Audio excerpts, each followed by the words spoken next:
Hey, and welcome back to another episode. I am super excited about this episode today. I know I've been saying that about a lot of episodes lately, and that's because I'm talking to a lot of great people. And today we're going to be talking to Andrea Sampson. She is the CEO and founder of Talk Boutique. She blends her astute listening skills and insights into human behavior to coach leaders and speakers in crafting impactful stories. With over 2 decades in marketing and advertising, Andrea's prowess in connecting with audiences has transitioned into her role as a TED trainer speaker coach, where she excels in making complex technical subjects relatable and esteemed. Her work extends to training Singularity University faculty globally and contributing to the TEDx initiative. Underlying her commitment to shaping a future marked by kindness, equity, and sustainability. Through regular interviews with visionaries, Andrea fosters a dialogue on creating a better world starting now. And with all of her expertise that she has, we had a great conversation about the art of storytelling and why storytelling is so important. Let's dive right now into the conversation that we just had. This is Tim Staten with Tim Stating the Obvious. What is this podcast about? It's simple. You are entitled to great leadership everywhere you go, whether it's to church, whether it's to work, whether it's at your house, you are entitled to great leadership. And so in this podcast, we take leadership principles and theories and turn them into everyday, relatable, and usable advice. And a quick disclaimer, this show, process, or service by trademark manufacturer, otherwise does not necessarily constitute an implied endorsement of anyone that I am employed by or favors them in representation. The views are expressed here in my show are my own expressed and do not necessarily state or reflect those of any employer. So, Andrea, hey, welcome to the show. Thanks, Tim. I'm excited to be here. Hey, good to have you on. So we just heard your impressive background, and I just wanted to ask you, how did you go from, marketing and advertising into the thought leadership realm? Yeah. So, my story, I guess, is not all that unique, but unique in its own way in that, I spent most of my career in advertising, almost 25 years, working for some of the largest agency networks in the world and some of the world's most recognizable brands. But, I came to a point in that career where I started to realize that it wasn't fitting who I was anymore. When I came into that world, I had this deep desire to create an impact, to, somehow influence the advertising that I was doing to make the world a little bit a better place. And 25 years in, I started to realize, well, maybe that wasn't going to happen. At the end of the day, advertising is about selling things. And I was an idealist in a capitalist world, and I needed to make a change. And so I started looking around thinking, the skill set that I have, it must be transferable to something else. And I started doing some volunteer work. And one of the places that I was very fortunate to be hired, because I had to go through a full interview process, was as a speaker's coach for TEDx Toronto. And now this was in the very, very early days of the TEDx movement. And two things, I was blown away that I would actually work with the brand and was so excited by that. But I had never heard of a speaker's coach. But the reality was I presented all day, every day. And so I thought, well, give me a little bit of training and I can figure this out. Well, that led to an entire realization. First of all, I met people who were doing such amazing things in the world. These were people, scientists, academics, technologists, artists. They were changing the way that we saw our world, the way we interact with our world, and the humans we were becoming. And they were showing me a world filled with hope. And yet, every time I opened a browser window and saw the latest news, I wasn't seeing that. And in advertising, I thought I knew a lot, but this was a whole new world for me. So I thought, wow, the world needs to know this, because the reality is we often aren't given messages of hope. And so seeing these incredible people, I even though everybody has watched TED Talks, it was a different way of seeing the world when you're inside the brand. And I had this skill set I didn't know I had. As in advertising, I was what's called a planner, strategist, and so my job was doing a lot of consumer research. And I used to have to take large swatches of data and distill it down into what we called key consumer insights. Well, that skill was the very skill that these amazing humans on the TED stage needed to take their life's work and turn it into a 15-minute talk. And so I started to understand that there was this skill set that I had that I didn't realize how powerful or how useful it could be.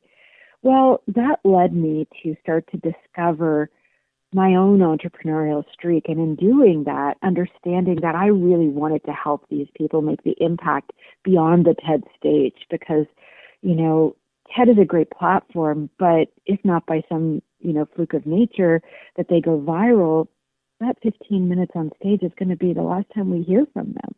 And so I created my company Talk Boutique as a way to help those who have a message to tell to do so with clarity and impact, and specifically to create the changes in the world that we want to make. And today, we're focused on taking experts and turning them into thought leaders by helping them to become storytellers so that they can co-create the future that we are all going to be living in. And that future is largely created by those thought leaders. So it's my mission to make sure that they are diverse. Which is an amazing story on how you came from that industry to where you are today. And it's incredibly applicable, I would say, to business and to leadership. And before we dive into that realm of questioning, getting into that, can we just define what storytelling is and how do you define that? So that way people in the business context can relate to it. Of course.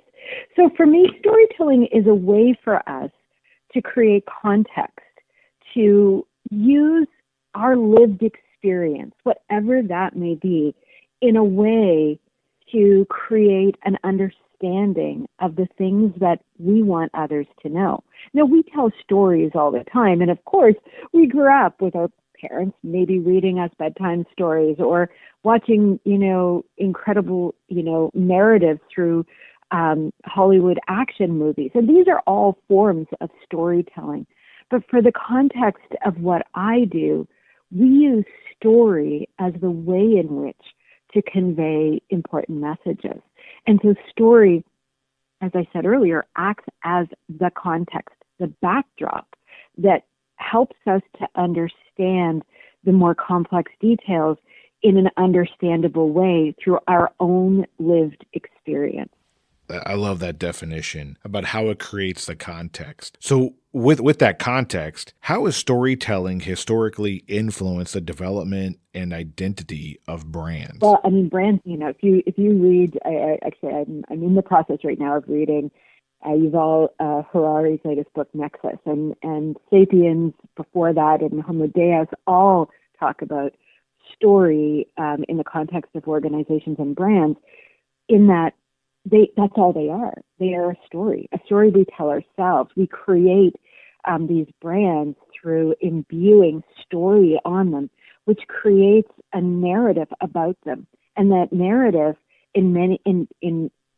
when done well, because not all brands are done well, but when done well, that narrative creates a hero for us to, in some way, connect with. If we think of brands like Apple as an example, and I use that one very specifically because it's a brand that we've seen go through many different iterations of itself. In the early days of Apple, it was the brand that was going up against the big guys, right? They were just a little company out there with this idea, and in those days it was IBM and then eventually Microsoft that they were going up against, and they put themselves as the alternate choice for those who saw themselves in a certain way, the challenger brand. And so when I think about Apple, it is, and back in those days it defined itself as creative tools for creative people in a time when computers were not seen as creative but simply a business tool. Well, Apple has gone on to take that positioning, that idea, of creative tools for creative people and has now turned it into an entire brand that is built about being think differently. And so, what it says to us, if you see yourself as being different from the status quo, if you see yourself as being creative, if you see yourself as wanting more in the world, then Apple is the story, insert brand here, for you. And so brands are stories, and they're simply, as we used to say in the branding world, an empty vessel. It's what you fill it with that makes it impactful. When you're telling that story about Apple, it instantly brought to mind a movie. I can't remember the name of it, but it had Mel Gibson in it and another lady, and they're working for, I think it's Nike or a shoe company, and they're a brand company, and so they're talking about how to come up with a story about. They're not just marketing the item; they're marketing a story and a lifestyle change. And can you elaborate on that a little bit more? Yeah. So again, it comes back to what is the story in advertising, we always used to say people don't buy what they need, they buy what they want. And so in order to create desire, because that's really what you're doing with advertising, you're building a story that somebody wants to be a part of. So when you're creating that brand story, what you're doing is building out all the details that somebody would be thinking about in terms of, I would like to be. It's aspirational, right? All brands, you don't want a brand to be about the here and now, because I can have that right now. It's attainable for me. But who do I want to become? That's the aspiration. And so the story that many brands tell are this aspiration. Think of Nike. And in fact, in that, I think that was called What a Woman Wants, is what I think that movie was. And the story of Nike, right? If we look at, the tagline of "Just Do It," right? And it started off as an action-oriented tagline. Taglines are really the space within the consumer's mind that you want to own. And so with Nike, they wanted to own action. And so "Just Do It" was a shortcut to get you to action. And so in terms of building out an aspiration around that. Well, today, maybe I'm, a young person who doesn't see themselves as being incredibly fit or incredibly athletic. But what the Nike brand is saying to me, well, if you buy my product, if you buy the Nike product and you wear it, it will give you the motivation to become the thing that you want to become, the place you want to be in the future that you're not today. So when you're wearing those Nike shoes, it's the reminder of go out and run. And when you're wearing that Nike clothing line, you're conveying to others like you that you have the same belief.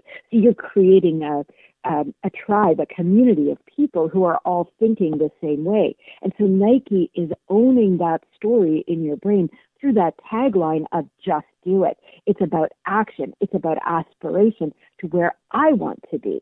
So that's the story that they're building around you. And so this is what brands do. They look for the aspiration. What is it you want to become? What is it that the consumer, when I talk about the research we used to do, that was what we were looking for, is what's the core consumer insight? What is the unmet need or the unmet desire that consumer has that this brand could fulfill, that it in some way is contributing towards? And so we look for those, and then in finding that insight, we build a story around that insight of how the consumer can go from where they are today to where they want to be through the brand itself, by interacting or buying or owning that brand. Which brings me to this next question. We talked about the overarching picture of organizational brands and branding, but let's take it down a level to like the leader level. How does storytelling inside an organization help better leadership and help better the organization? And what are the stories that we should be telling that we're not? Well, that's a layered question. And let me sort of start to break it down. So let's start off with the self, the person. So if I'm in a leadership position, first of all, the reason that I got that leadership position is likely because I was a pretty good communicator. I always like to say, leaders are professional communicators. That is their job, right? Because, any leadership role out there, if we look at it, we go, there were probably 100, maybe 1,000 people lined up for that same job. Why did that one leader get it over another? Of course, skill set plays into it, but it's all in how you communicate that skill set. And so, first of all, how good of a communicator are you?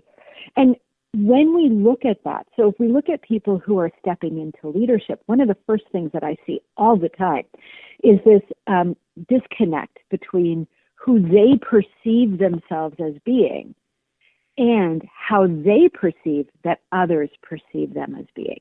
Now, this is true in those who are not quite yet being able to step into that leadership role, because what's happening is that disconnect between what I believe about myself. So I'm 100% in control of what I believe about me. And if I believe I'm a good leader, if I believe I'm a good communicator, well, then that's serving me, right? So that's a good thing. I can believe those things. But if I believe that you think I'm not a good communicator, or if I believe that you think that I'm not able to do that job, what happens in my mind, there's a disconnect. And because in my mind there's a disconnect, you, in meeting with me, communicating with me, interacting with me, may not understand what's going on, but something is. And this is where we get that funny feeling of like, oh, I don't know, I can't quite put my finger on it. I don't quite trust her, or I don't quite believe her.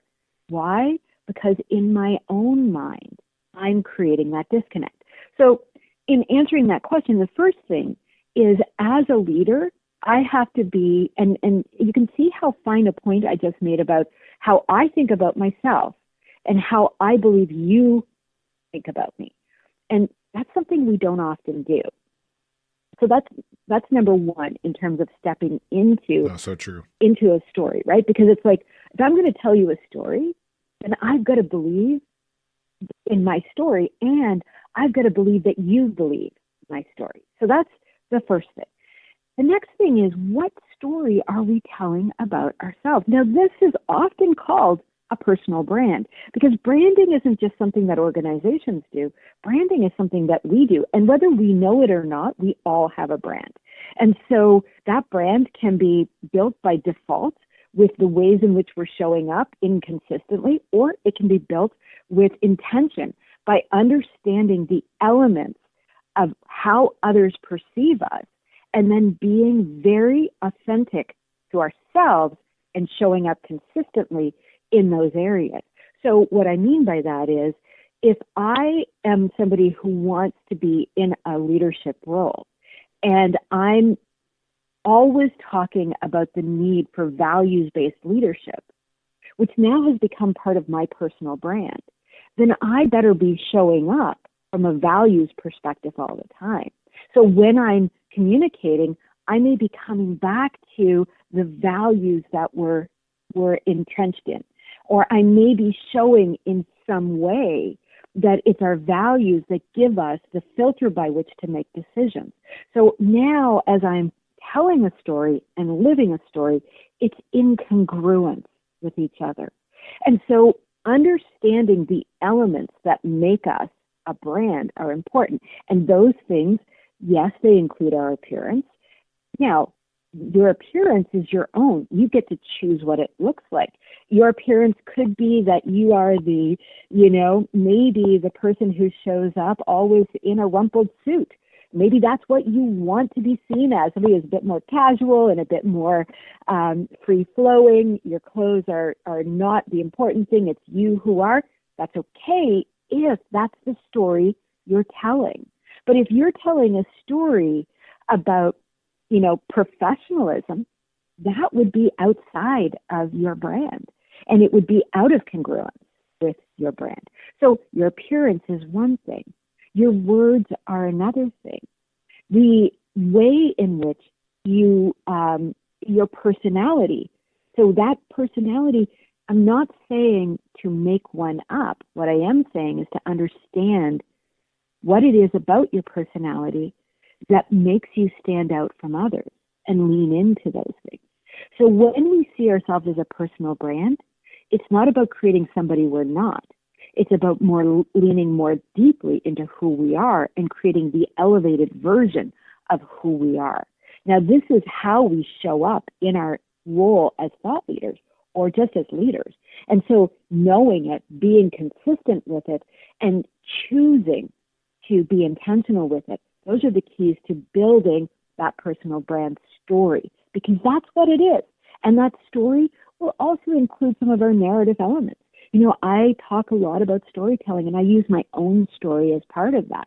And with that, I'll often tell people about my own background and the things that have given me the biggest lessons, so I delve deeply into some of the places where I haven't succeeded, where I've had challenges, where I've had to learn about myself. And that's part of my brand, and that's part of my brand story. Does that make sense?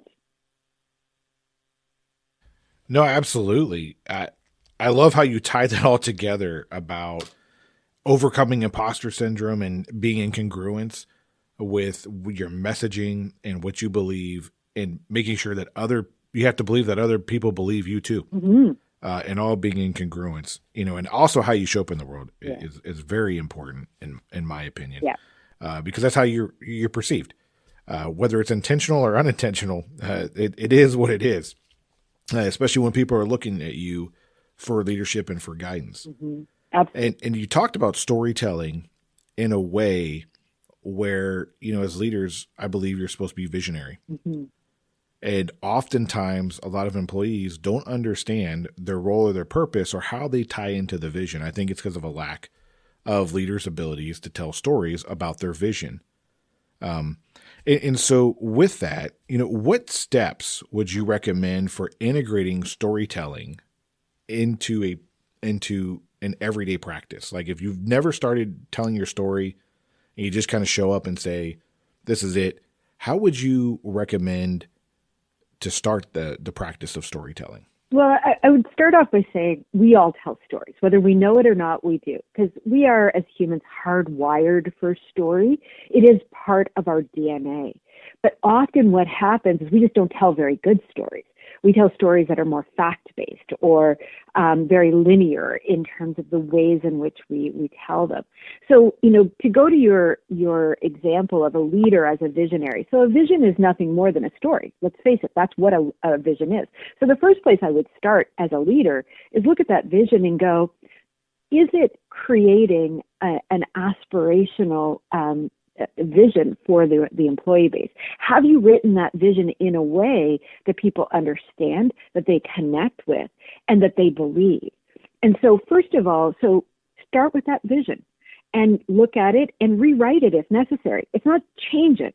It's tell the story better. And there are lots of storytelling frameworks out there, and I believe deeply in frameworks. In fact, we have a few that I'm happy to make available to your listeners. But in terms of that vision, so that would be the first place that I would start. Then have a look at your own storytelling. So number one is, what's the story you want people to believe? So that's the vision. The second thing is, where are you already telling stories? That's important, because the places where you're already telling stories, you may need to look at and go, oh, I could be better at that. I could do that better. Or the way in which I'm telling the story, or the story I'm telling, is taking people off track, or it's confusing them. So find the places where you're already telling stories and just kind of be objective. Don't be critical, be objective and go, is that the best way I could tell that story? And if it isn't, and you're finding that that people aren't aligning to the things you're saying to them, and try telling that story a little differently. Use a framework. We use something called the story spine, which is a 5-step framework to telling a story. Now that is a very simple framework. That's why I like it. And I like it because as business leaders, often we're trying to get our point across very quickly. And so we don't have the time to go into, a hero's journey, which is an amazing storytelling framework, but it's got 16 different points in it. And we just don't have the time for that. And for most of us, we don't have the skills, quite frankly. So something like the story spine, where it's just the environment, the characters, the issue, conflict, or opportunity, which is the reason you're telling the story, the raising of the stakes, which is that sort of tension point in the story, and then the outcome. Those are the 5 points. It's very easy. You can remember that. The environment, that's where the story starts. What's going on? Tell it in first person. Here I am, talking to Tim on the phone. We're having a great conversation, but I'm looking distracted by the screen in front of me and my cat who's asking for food downstairs, So you're in the environment with me. Characters, well, I've already told you, it's Tim and me. We are, in this story together. Now, I might tell you a little bit more about Tim because characters have names and they have backstories. Then the issue, the conflict, or the opportunity. Stories always have one or more of those, an issue, a conflict, or an opportunity. So why am I telling you this story? What is going on that I want you to know? Now, this is where so many storytellers start. And this is where I always say, avoid that seduction, right? It's easy to go, the other day this thing happened. Well, you've just given everything away. You've not engaged anyone. So lead to it. Then the raising of the stakes, or the tension point. This is what I like to call the and then moment. So when you've delivered the thing that you're telling the story about, what you want to do is build tension into it. And you don't have to have just one, you can have many. But this is that moment where something happens, something shifts and changes. And then you have an outcome. How did it all come together? What's the ending of that story? So that's the 5 steps to telling a story. And so when we are looking at our practice or our business or our brand, ask yourself, does it have those 5 elements built into it somehow? Are you creating the engagement with your audience through that sense of place and that sense of tension and wonder throughout it? And are you conveying who is in that in those stories in a way that engages that person to think about their own life? Because all stories are meta stories. We all live the same life. It's just the details that are different. So, we've all had an experience where something has gone wrong, or when we've failed, or where we've had a funny thing happen. Everybody has had one of those experiences. And because we have, when you're telling me your story, my brain is bringing up my memories. And so suddenly your story becomes mine. And I own it as much as you do. And that's how we build engagement with stories. And that's how we get people telling better stories. And I'm just enthralled listening to you lay out that framework. It's an incredibly story about how you even laid out that framework in a story format, which I love. And I appreciate you providing that for all the listeners. And all of your links are going to be in the description of this episode. So go ahead, check down below and go into the description and pull out all the wonderful nuggets of gold that Andrea has provided for us today in there, because it's gonna make you a better storyteller and it's gonna make you a better leader overall. So Andrea, before we leave, I would just like to give you the last word. Is there anything that you would like to tell the listeners that you haven't said yet? I think the thing that I've said it, but I'll reinforce it. Story is one of the most powerful ways for we as humans to communicate with each other. And when we see our lives as a story and as context for the work we do and the way in which we interact in the world, it changes everything we do. Because now, instead of thinking about our lives as these linear unfoldings, we see them as opportunities to create connections with others. And so use your life as the backdrop for the stories you're telling. And by doing that, what you're doing is you're inviting others to experience your brand more completely, to build your leadership in such a way that it connects with others, and ultimately to create the impact that you want to make. Each one of us has an important role to play in the creation of the future that we all want. And I always say, thought leadership, because I talk a lot about thought leadership. Thought leadership is not something that is reserved for leaders of countries or leaders of companies or leaders of industries. Thought leadership is there for all of us to take. And when we step into being the thought leader of our family, or the thought leader of our community, or the thought leader of our classroom, what we're doing is we are adding diversity to the voices that are contributing to the creation of that future. So use your voice and add it to what we want for the future that we're all going to be living in. No, absolutely. Hey, Andrea, thank you so much for coming on the show today and talking to everybody and sharing all your gold that you have for us today. Thank you so much. Thanks so much, Tim. This has been so much fun.